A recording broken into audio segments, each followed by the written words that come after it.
All right, amazing. Today we are live on the SEO Leadership webinar, and we are so excited to be having a guest. Today's guest is actually the Senior Director of Marketing at Aspiration, Justin McKinney. Justin has incredible experience in team management and campaign strategies, from managing a team of 30 plus SEOs, managing P&L and new business acquisition at his previous job at W Promote as well. And now he is leading all the marketing over at Aspiration, including paid media, SEO, content marketing, product marketing, and so much more, as well as influencer, affiliate, and CRO. So we are very excited to be chatting to you today, Justin. Thank you for coming on quite early. I believe it is at your time. Yeah, no, very happy to be here. And I've been working with distributed teams for a long time, so I'm used to the sort of early and late hours of meetings. It's all part of the job these days. Awesome. How are you keeping? I'm doing great. I'm excited to be here. Excited to talk about SEO, which is, as you mentioned, I've expanded some of my responsibilities beyond SEO, but sort of at the core of what I do and what I love to do is still SEO and content and organic search and all of that good stuff. So it's fun to be here. Awesome. Justin, we usually kick things off by asking our guest a little bit about their career, how they got into SEO for our listeners that are tuning in, just so they can gain a better understanding as well. So if you don't mind taking us through a quick little brief journey of that and how you got to Aspiration. Yeah. So my journey in SEO started at a internship at a tech company where I had never heard about SEO before, but I was put in charge of a couple of different SEO initiatives, namely the writing of meta descriptions and page titles, which I think most SEOs have sort of gone through that rite of passage where that's most of their day for a while, writing endless meta descriptions for clients, before the days of ChatGPT and other AI tools, where that's now a lot quicker and a lot easier. All of that was kind of handcrafted when I first started, and so I spent a lot of time, doing that, doing sort of technical crawls with Screaming Frog and sort of learning the ins and outs of SEO. And then, I moved on to an agency after that where I started managing SEO campaigns for, clients and small businesses. And then, continue to sort of just work up in my SEO department and eventually, ran the program for a couple of years, got to work with some really cool and exciting companies with some really great people and great SEOs. And then eventually decided to sort of expand a little bit beyond SEO and get into, other areas of digital marketing, which is how I ended up at Aspiration, which is where I'm at now. And, still doing SEO, but doing a lot of other things too. Awesome. I wanted to sort of ask, you had moved from head of SEO at W Promote to straight into director of SEO content and social strategy at Aspiration. And it's been quite a sort of prominent question for us, especially in leadership roles. A lot of our clients sort of highlight the importance of, vetting properly for leadership roles. What was your experience like in that transition over moving from head of SEO to director of SEO? And what was the onboarding process like? Yeah, it was a very interesting transition. It was, for me, it was the first time moving from an agency role to an in-house SEO role. And I think the biggest differences and challenges there is, when you're at an agency, you're typically working with multiple clients and your time is split across all of these different businesses, and you have all these different strategies that you're employing based off of the nature of the business. Whereas with the in-house role, it was so much more about really understanding at a much deeper level than is probably possible in an agency setting. What is the product experience? What is the ideal customer profile? What are the challenges that we are uniquely solving for, and how does that then inform our marketing, our SEO, our content strategy? And so, that it was definitely a learning curve, going from how do you have really scalable SEO processes in the agency setting, to how do you have really custom and bespoke and impactful strategies, and how do you ladder that up into a larger picture at a company where your SEO initiatives are really being stacked up against product initiatives and paid media initiatives and all of those. So it was definitely a transition. But for me, anyways, I've really enjoyed being able to really sit with a single company and really get enmeshed in that experience. Excellent. And Justin, obviously, when you're working agency side, a lot of people understand the value of SEO. The workers in the agency, usually the clients that are paying for the services.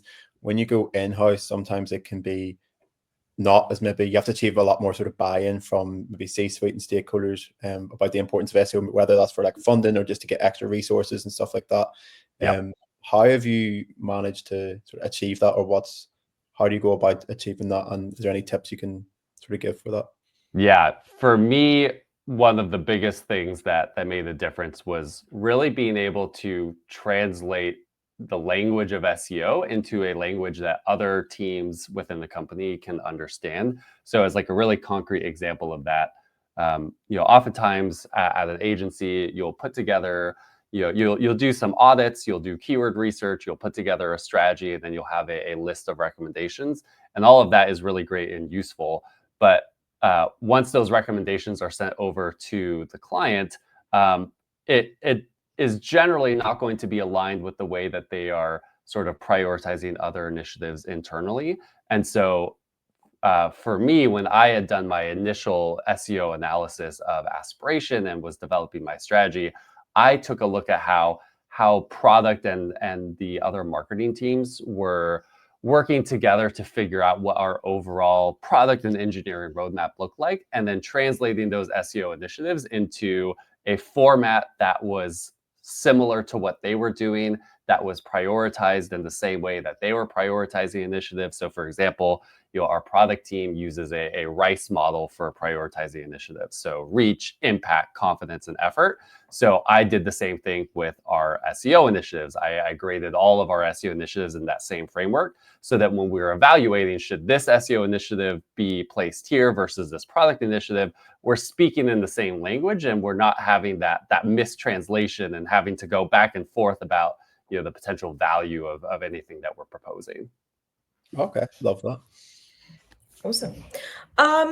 Yeah, I actually just wanted to take a step back, but stay on the topic of communication, just because I was quite interested in you managing a team of 30 SEOs. And what was your experience like managing such a large team? And do you have any advice to SEOs that are in a similar space or stepping into a similar role where they need to manage such a large team, especially in an agency setting?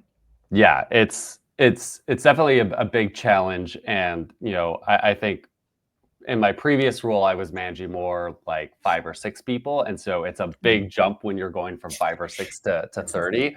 And so I think a realization that I had was that I would not be able to manage 30 people the same way that I managed 6 people, and understanding, what could I take from my experience managing a smaller team and translate that to a bigger team.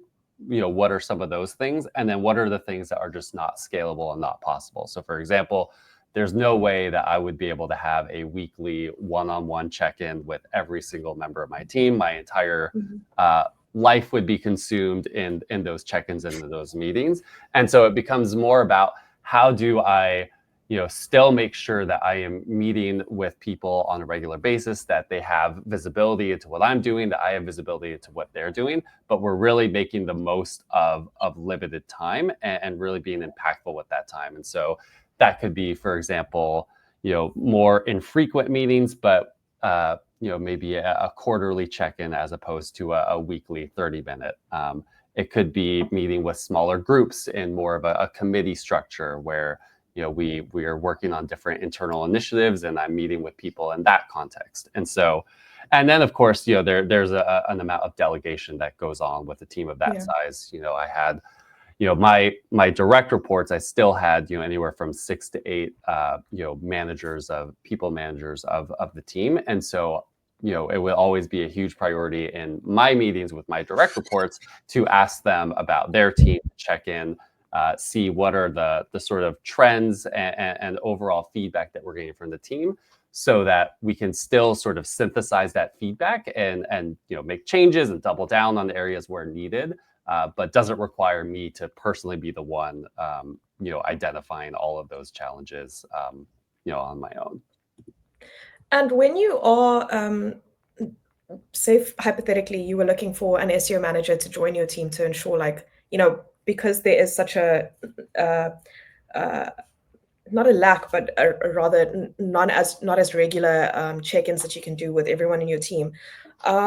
If you had to bring on an SEO manager to ensure that was sort of kept in place, like that sort of alignment and that communication and that same vision, what sort of qualities would you look for in someone that would be of leadership but under your wing?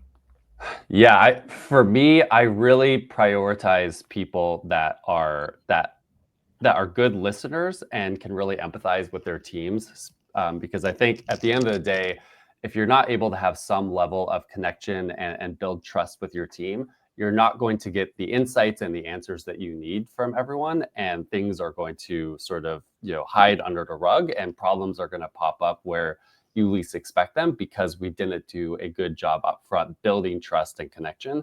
And so I'm looking for managers that are at that level. The SEO skills are sort of a given. Those are table stakes. It's really more about those soft skills, those communication skills. Are they good at listening? Are they good at sort of identifying problem areas, and being able to jump in where necessary, while also not micromanaging and burning folks out. It's a delicate balance, but I'm looking for people that have managed to strike that balance in their careers. And sorry, Darius, I know you want to ask a question, but was there anyone, you don't have to name names per se, but if you had to give an example of someone that showed those traits, was there anyone that came to mind and gave you, and you could offer a particular example of how they showed up? Yeah, the team I had at W Promote was amazing, which was my previous agency. All of my people managers, I was always constantly impressed with what they were able to do for their teams and how they showed up for their teams, particularly during the COVID-19 pandemic and sort of all the shutdown, and it was just a difficult time in general for everyone. And the way that the team showed up was really impressive, and really expanded the amount of checking in that they were doing and helping build connections in ways that we hadn't before. For example, setting up much more frequent touch bases on a team level, even beyond sort of the one-on-one, and allowing people to maintain that human connection was something that I think really helped keep the team strong during a really uncertain time.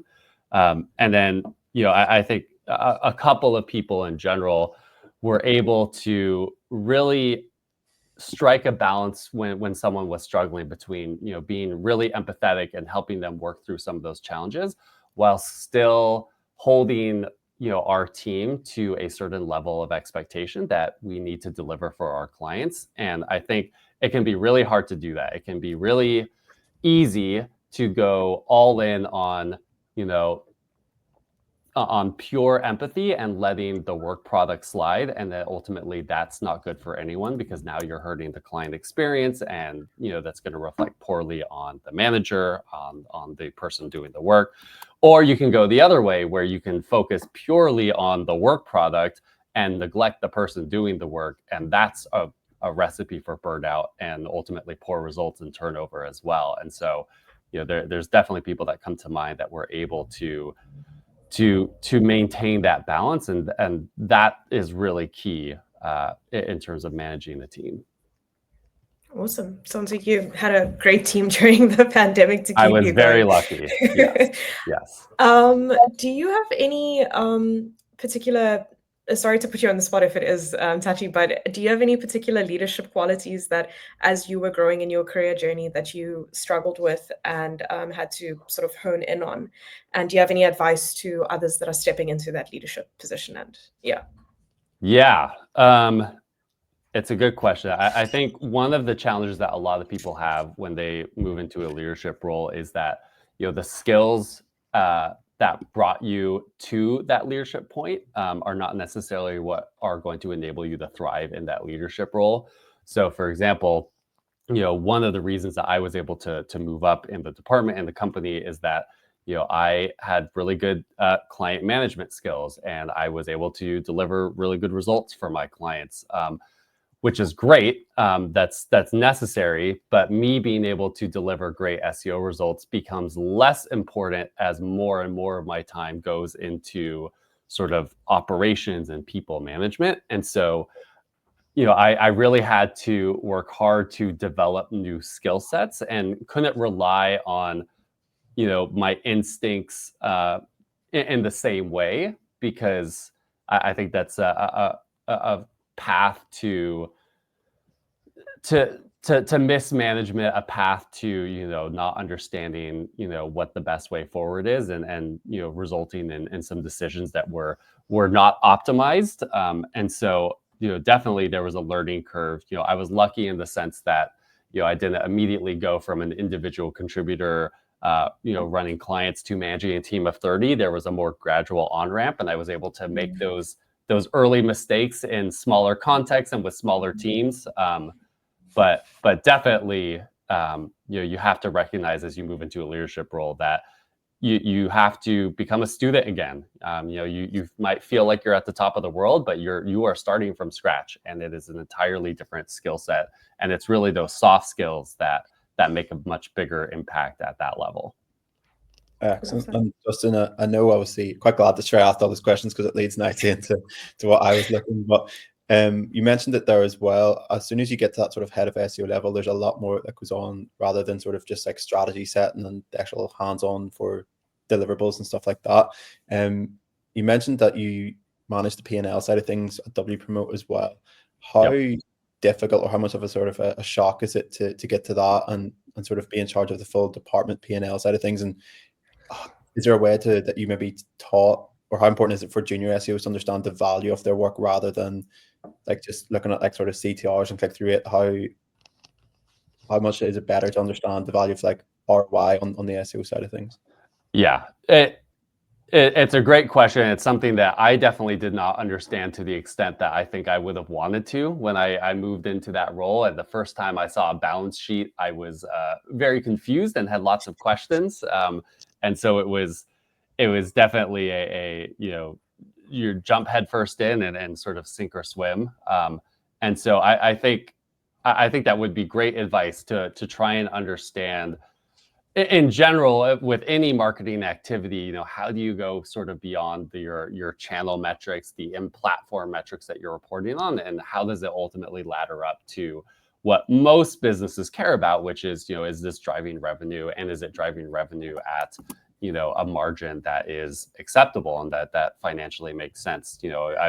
I've seen it in my own experience where I'm managing a client, and I early in my career, and I'm looking at my rankings and I'm thinking, I'm killing it, I'm kicking ass right now, and then they say that they've seen no impact on their bottom line since we started SEO, and that's a wake-up call. And I think that's where again, definitely going in-house has also helped me further understand that, because generally you're able to get access to more data and sort of see behind the curtain a little bit more than you can at an agency. But I would say that if you are at an agency, make the case, make the argument to get as much of that data as possible so that you can do a better job of tying specific initiatives to the work that you're doing. For example, if you're working on a business with multiple products or multiple service lines, it's really valuable for you as an SEO to know which ones have a greater revenue share, which ones have a better profit margin, because impact that you can make on those products and services will have a greater impact than those that are more secondary or tertiary to the company's bottom line. That's very interesting. And yeah, that sort of ties in nicely to, might be a bit of a hot take, but I've seen quite a few agencies recently, like SEO agencies, package CRO as almost like a different sort of service. But should SEOs not be focused on the conversion rate as much as possible? Should good SEO not lead to sort of CRO? I certainly think that it should. When I was at W Promote, one of the things that I'm most proud of what I did was recognizing that for a lot of clients, we could do great SEO work and it just didn't move the needle because conversion, the website was so poor. And a lot of businesses, nobody really owns the website in a meaningful way. It is often responsibility for a website is split between product and engineering and brand, and nobody is really thinking about it from a holistic perspective. And that was the case with Aspiration too when I came, where there was a lot of people touching different elements of the website, but no one was thinking about it sort of as a product, which for a lot of businesses it needs to be. And conversion rate optimization, CRO, and user experience, all of that is so key to performance, not just in SEO, but in any digital marketing channel. If you're able to improve your conversion rates by 10%, that's going to help your CAC. That's going to help your organic results. It's going to help everything. So for me, I built the initial CRO program at W Promote, and it's become its own division and department as of right now. At Aspiration, I quickly took over CRO work because, again, no one was doing it, but there's such clear value there from both an SEO and non-SEO perspective that somebody needs to be working on it. And I think in general, as the SEO industry continues to evolve, and I think in general, I would recommend that SEOs are really, diversifying their skill sets. I think CRO and UX is a natural next step for someone to look into to really, build out the value that they can bring to a company or to their clients. Love it. That's very interesting. I actually wanted to highlight your sort of progression with Aspiration at the moment because it is quite interesting. So you moved from Director of SEO, Content and Social Strategy to Director of Growth Marketing, and then to Senior Director of Growth of Marketing. What was your progression like and your internal promotions like, and how did sort of your role evolve during the time? And yeah, how have you been managing leading all the marketing basically at Aspiration currently? It's a long list. yeah. It was definitely something where, I've, going back to what I was saying earlier, I've had to put my student hat back on several times. It's permanently affixed to my head at this point, which is probably a good thing. But as I think as a lot of companies have experienced over the last 2 years, there's been so much change in terms of the macro environment, the micro environment, definitely within Aspiration itself. And, in order to, really provide the most value to the company, I needed to be able to, flex in and flex out of different areas. So when I first joined, SEO and content was hugely important for us. And then we had some internal business pivots and other areas of marketing, like paid growth, paid media became much more important. And, I was fortunate to be able to bring my skill set there to bear and, drive good results and, sort of be rewarded for that. But I think in general, what has helped me progress both at Aspiration and in general is trying to always understand how can I be providing the most value to my clients, the most value to my company, and really doing whatever it takes to make that happen. And whether that is, investing in new skills, in continuing to refine my existing skills, learning from other team members and other disciplines. I'm always willing to do that, and I think that approach has really benefited me in my career. Awesome, it's very interesting. Sort of a quick fire question. I think with like 30 seconds left on the clock. No pressure, but I always love to end off with what are your future predictions for SEO in 2025? Yeah, it's a cliche to say it's a time of great change, and I definitely think that is true. I think my prediction is that SEO will continue to grow in importance for the largest brands and the smallest brands, really on the local level. I think that a lot of the work that's being done now in those areas will continue to be extremely important, and probably will change to a lesser extent than, you know, what I would call the messy middle. I think the messy middle is where there's going to be the most disruption and the most change from an SEO perspective. And I think, you know, if I was giving advice to SEOs, I would definitely, you know, stress the importance of soft skill development, as well as, you know, developing hard skills in adjacent areas to SEO that will allow you to keep providing value no matter how, you know, the SEO specific landscape evolves. Awesome. Yeah. Justin, thank you so much for joining us today on the SEO Leadership. I hope everyone that tuned in enjoyed our conversation today. If you have any questions for Justin, pop them through to him in his DMs and spam him. Yeah, Justin, I hope you have a wonderful Friday ahead. And thank you again so much for joining us. And yeah, thank you to the team at Aspiration as well for letting me join. Of course, it was great fun. Thanks, everyone. Cheers.